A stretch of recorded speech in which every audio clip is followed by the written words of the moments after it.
everyone. So I've recently uploaded videos exploring women in education history and also the history behind why British children start school as young as 4. And so more recently, I've been drawn towards exploring what happens when societies don't serve children.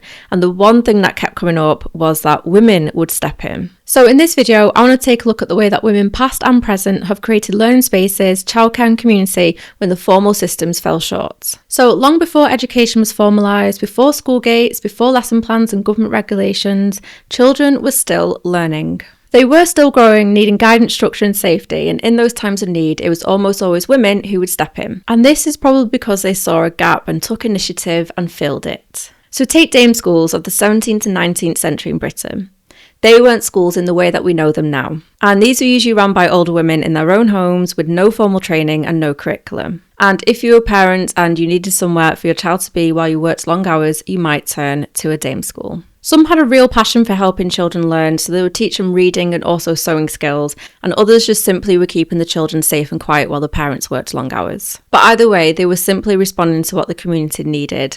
It might have not looked glamorous and it might have not always been effective, but it was women doing what needed to be done. Because at the end of the day, these children had to be somewhere. Since women were leaving the homes more commonly and working outside the homes, and especially in factories and other places for longer hours, children were left by themselves. And so the only people who truly stepped in and saw that they needed help to look after children were women. This incredible instinct to educate, to protect and to empower, even with the absence of institutions, repeats itself all throughout history. In Black communities across America, and especially in the segregation era, women set up their own schools. And these schools were often set up in churches or their own homes. And it was to simply teach children reading, arithmetic, and also pride in their culture. And during the civil rights movement, women played a significant and influential role at leading and teaching at freedom schools. These schools weren't just about literacy, but were about liberation, teaching Black children the truth about their history, their rights, and their power.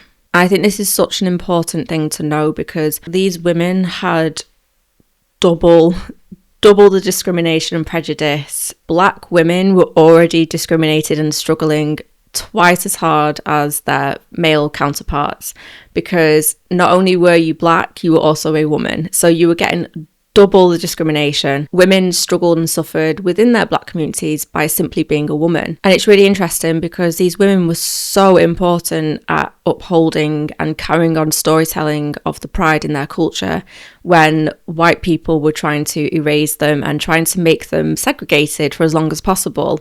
And it's so powerful to know that these Black women were doing their best to teach their children the most basic things to know so they weren't left behind. It was literally because at the end of the day, someone has to teach these children. We couldn't leave them behind to be uneducated still just because they were being excluded and segregated from a lot, and especially their education. In early 20th century immigrant neighbourhoods in Britain and the US, women were opening up their spare rooms, kitchens and church halls in order to teach language, life skills and basic maths. These were acts of love, but they were also acts of resistance. Because when the states excluded or neglected these children, women didn't wait for permission. They created their own path forward.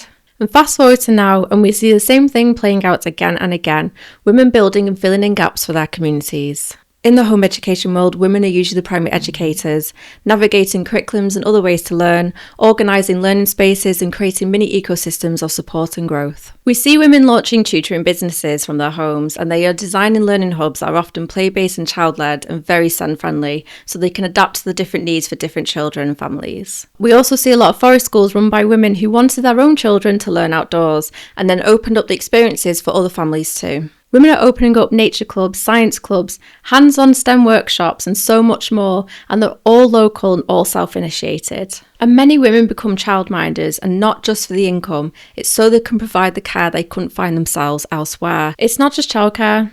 It's education, it's community, and it's the invisible glue holding it all together. And yet this work, past or present, rarely gets the recognition it deserves, and it's usually dismissed as just helping out or what women or mothers do. But these women are mentors, managers, and educators and advocates all at once. When children are not being served by the system, women roll up their sleeves and quietly and radically do the work themselves. From the dame schools of the 1700s to today, women have always answered the call, and it's because they've understood children and their community needs, and so they built it with whatever they had. So everything I've explored isn't just about education, it's a story of resilience and community and invisible revolution. This work is often unpaid or underpaid and it's rarely celebrated, but it is vital. And this labour has always held up communities and it's about time we recognise that. Right, let's wrap this up because I'm very, very tired. Oh, right, I'm having like the weirdest anxiety attack today, and I never struggle with anxiety anymore. Like, I just don't.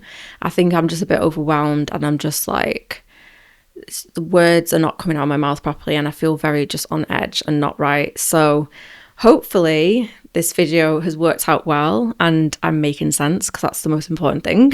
So if you did enjoy today's video, please don't forget to give it a like and also drop a comment down below. And if you haven't already, please don't forget to subscribe to my channel so you don't miss out on any more content like this from me.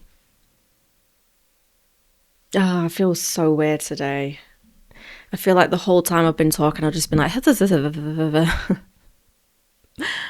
right.